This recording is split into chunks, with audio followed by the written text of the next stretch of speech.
Hello everyone, गौतमीज education hub पर आप सभी का बहुत बहुत स्वागत है। उम्मीद है आप सभी अच्छे होंगे, एग्जाम की तैयारी अच्छे से जारी होगी। आज है 6 जुलाई 2024 और आज की करंट अफेयर की क्लास आप लोगों के सामने। क्लास शुरू करने से पहले आप लोगों से छोटी सी रिक्वेस्ट, अगर आप लोग चैनल पर नए हैं तो प्लीज़ चैनल को सब्सक्राइब कीजिएगा, वीडियो को लाइक कीजिएगा और ज़्यादा से ज़्यादा शेयर कीजिएगा। पहला क्वेश्चन हम देखते हैं, यूनेस्को विश्व धरोहर समिति के 46वें सत्र की मेजबानी कौन करेगा? चीन, सऊदी अरब, भारत या फिर इनमें से कोई नहीं। सही आंसर हमारे पास होने वाला है ऑप्शन नंबर सी, भारत। ठीक है, कौन से नंबर का सत्र है यूनेस्को विश्व धरोहर समिति का? ये 46वें नंबर का सत्र है, 46 नंबर का सत्र है। ठीक है, तो इसकी जो मेजबानी है वो कौन करने वाला है? भारत करने वाला है। नई दिल्ली में जो है वो ये सत्र होने वाला है। नई दिल्ली में, जहाँ पर हमारे पास G20 की जो कार्यक्रम हुआ था, ठीक है, कहाँ पर हुआ था? भारत मंडपम में हुआ था, तो वहीं पर ये सत्र भी होने वाला है। यूनेस्को की अगर हम बात करें तो इसका जो मुख्यालय है वो कहाँ पर है? वो पेरिस के अंदर है। पेरिस, फ्रांस में इसका मुख्यालय है। ठीक है, ये बात आपने भी ध्यान रखनी है। तो इस बार की जो मेजबानी है वो कौन करने वाला है? भारत करने वाला है।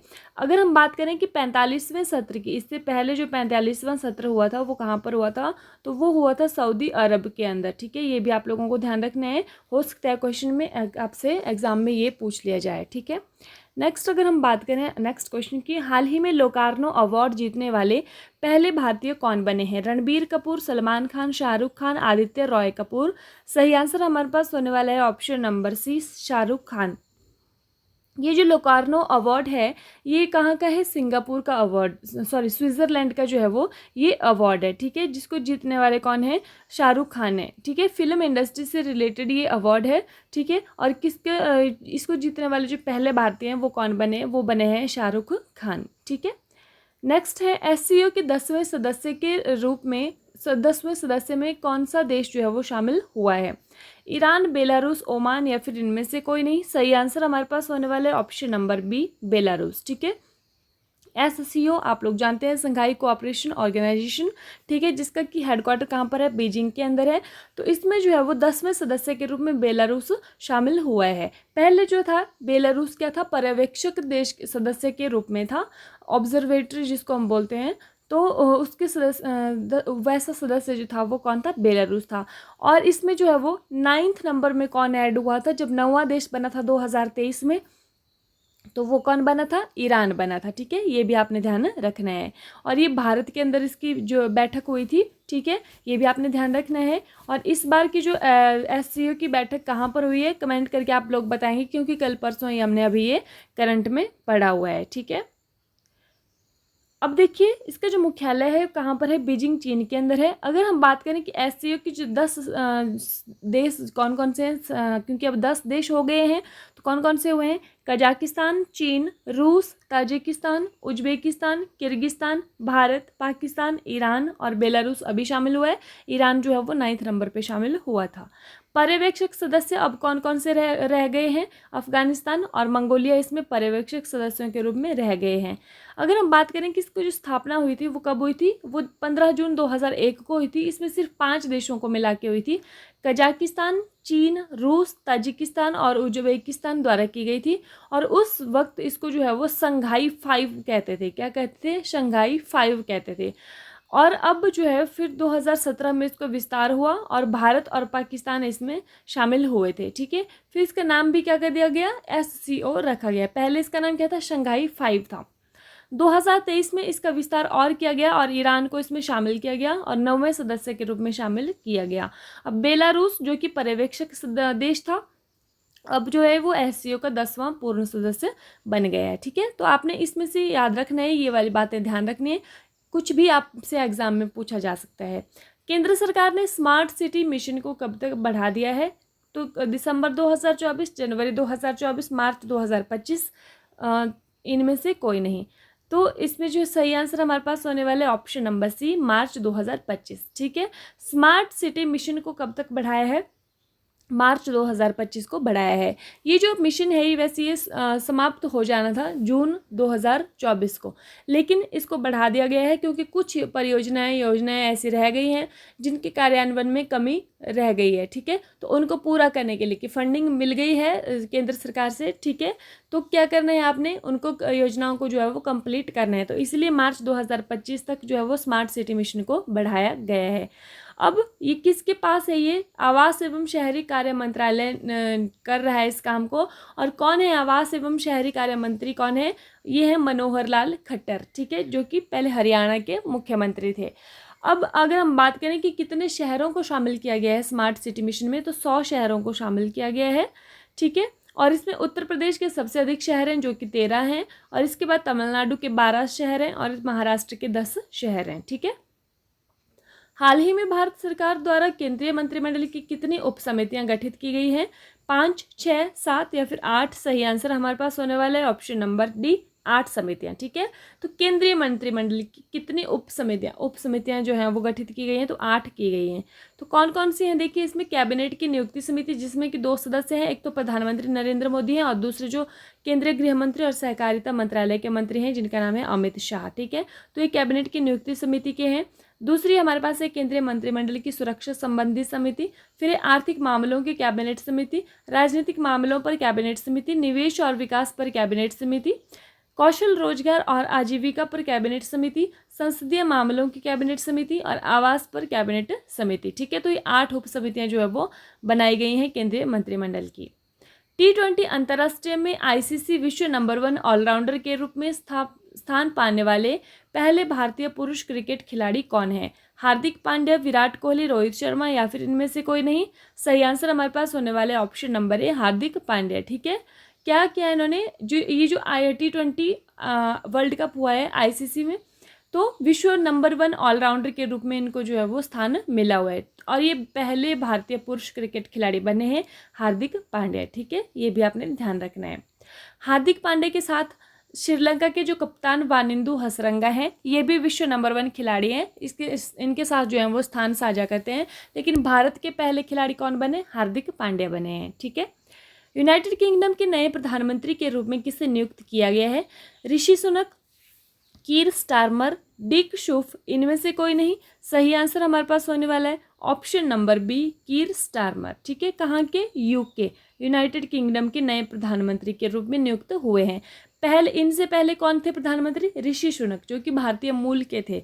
तो ऋषि सुनक प्रधानमंत्री थे, और अब ऋषि सुनक की जो पार्टी है वो बहुत बुरी तरह से हार गई है, और कीर स्टारमर जो है वो ये क्या बने हैं, नए प्रधानमंत्री यूके के बने हैं, ठीक है। इनकी जो पार्टी है, ऋषि सुनक की जो पार्टी है वो कंजर्वेटिव पार्टी थी, और कीर स्टारमर की जो पार्टी है वो लेबर पार्टी, ठीक है। ये आपने ध्यान रखना है। और डिक शुफ की अगर हम बात करें तो डिक शुफ कहाँ के प्रधानमंत्री बने हैं, अभी हाल ही में, कल परसों हमने पढ़ा था, ये नीदरलैंड के प्रधानमंत्री बने हैं, ठीक है। अगर हम बात करें कि किस देश को संसदीय शासन प्रणाली की जननी माना जाता है, तो वो माना जाता है इंग्लैंड को।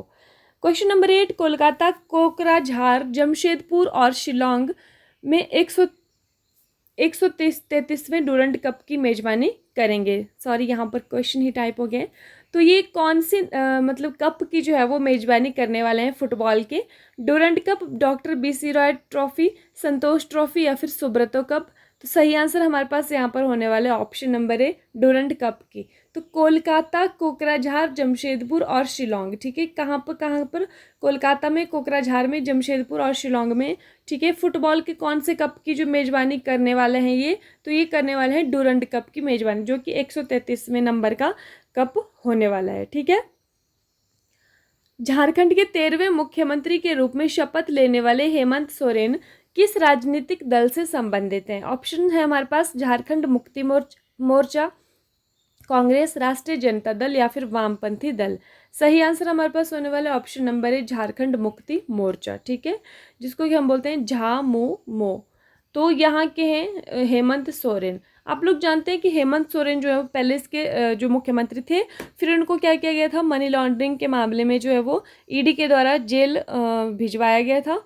फिर उसके बाद इनके स्थान पर कौन बने थे, इन्होंने इस्तीफा दे दिया था, और चंपई सोरेन जो है वो यहाँ के मुख्यमंत्री बने थे। अब ये 5 महीने के बाद जेल से जो है वो रिहा होकर आए हैं, और इनके स्थान पर चंपई सोरेन मुख्यमंत्री बने थे, उन्होंने इस्तीफा दिया। उसके बाद जो है हेमंत सोरेन ने फिर से मुख्यमंत्री पद की शपथ ली है। तो कौन सी पार्टी के हैं, झारखंड मुक्ति मोर्चा पार्टी के जो है वो CM ये बने हैं। ठीक है, अगर हम बात करें ये जो झारखंड है ये कब बना था, ये देखिए बिहार पुनर्गठन अधिनियम 2000 के अधिनियम के बाद 15 नवंबर 2000 को भारत के 28वें राज्य के रूप में झारखंड का गठन किया गया था। 2000 में जो है वो ये बना हुआ है राज्य। हाल ही में Paris Olympic 2024, Los Angeles 2028 Olympic खेलों के लिए भारतीय ओलंपिक संघ का मुख्य प्रायोजक कौन बना है, स्पॉन्सर कौन बना है? गेल, सेल, BPCL, ONGC। इसका सही आंसर हमारे पास होने वाला है ऑप्शन नंबर C, BPCL। ठीक है, देखिए जो पेरिस में ओलंपिक 2024 जो अभी होने वाला है और जो लॉस एंजलिस में होने वाले हैं ओलंपिक 2028, तो उनके लिए जो है वो भारतीय ओलंपिक संघ का मुख्य प्रायोजक कौन बना है? ये बना है BPCL। ठीक है, इसका जो फुल फॉर्म है वो क्या है? भारत पेट्रोलियम। आगे हम करते हैं रिवीजन कल की क्लास का। हाल ही में नीदरलैंड के प्रधानमंत्री पद पर किसे चुना गया है? Dick Schoof, Mark Rutte, Antonio Costa, इनमें से कोई नहीं। सही आंसर हमारे पास होने वाला है ऑप्शन नंबर A, डिक शुफ। ठीक है, कहाँ के प्रधानमंत्री? नीदरलैंड के प्रधानमंत्री चुने गए हैं। हाल ही में UPSC के योग्य उम्मीदवारों को 1 लाख की सहायता प्रदान करने के लिए कौन सा ऐप लॉन्च किया है? तो ये कौन सा ऐप है? निर्माण पोर्टल। ठीक है, नेक्स्ट हमारे पास आता है हाल ही में भारतीय वायुसेना के द्वारा हथियार प्रणाली स्कूल का उद्घाटन कहाँ पर किया है? तो हैदराबाद में। यहाँ पर जो बेगमपेट जो वायुसेना स्टेशन है यहाँ पर हथियार प्रणाली स्कूल का उद्घाटन किया है। हाल ही में तेलंगाना वृक्ष पुरुष पुरस्कार से किसे सम्मानित किया गया है? तो ये N बलराम को किया गया है। हाल ही में अंतर्राष्ट्रीय प्लास्टिक बैग मुक्त दिवस कब मनाया गया है? तो ये मनाया गया है 3 जुलाई को। नया उप राष्ट्रीय सुरक्षा सलाहकार किसे नियुक्त किया गया है? तो ये किया गया है TV रविचंद्रन जी को। और NSA कौन है? नेशनल सिक्योरिटी एडवाइजर कौन है राष्ट्रीय सुरक्षा सलाहकार? वो हैं अजीत डोभाल। नेक्स्ट है हाल ही में उन्नत पृथ्वी अवलोकन उपग्रह ALOS-4 को किसने लॉन्च किया है? तो इसको किसने किया है? इसको किया है जापान ने। नेक्स्ट आता है किस राज्य के मुख्यमंत्री ने हाल ही में इस्तीफा दिया है? तो कहाँ के? झारखंड के। और अभी नए मुख्यमंत्री जो है वो फिर से बन गए हैं हेमंत सोरेन। हाल ही में नारीवादी अध्ययन के लिए किसे प्रथम के सरस्वती अम्मा पुरस्कार दिया गया है? तो किसको मिला है? ये मिला है P गीता को। ठीक है, हाल ही में चर्चा में रही राइजोटोप परियोजना किससे संबंधित है? शेर, हाथी, गैंडा या फिर व्हेल? सही आंसर हमारे पास होने वाला है ऑप्शन नंबर C, गैंडा। ठीक है, इनकी जो सींगों में क्या कर दिया जाएगा? रेडियोधर्मी पदार्थ इंजेक्ट कर दिया जाएगा जिससे कि ये अन्न उपयोगी बन जाएंगे मनुष्यों के लिए। ठीक है, इसी के साथ जो आज की क्लास है वो समाप्त होती है। क्लास देखने के लिए आप लोगों का बहुत बहुत धन्यवाद। व्हाट्सएप ग्रुप का लिंक आप लोगों को डिस्क्रिप्शन में मिल जाएगा अगर आप लोग ज्वाइन होना चाहते हैं व्हाट्सएप ग्रुप में। ठीक है, वहाँ पर आपको डेली PDF मिलने वाले हैं इस क्लास के। इसी के साथ thank you and have a nice day. खुश रहिए, अपना ख्याल रखिए और अपनी तैयारी को मजबूत रखिए।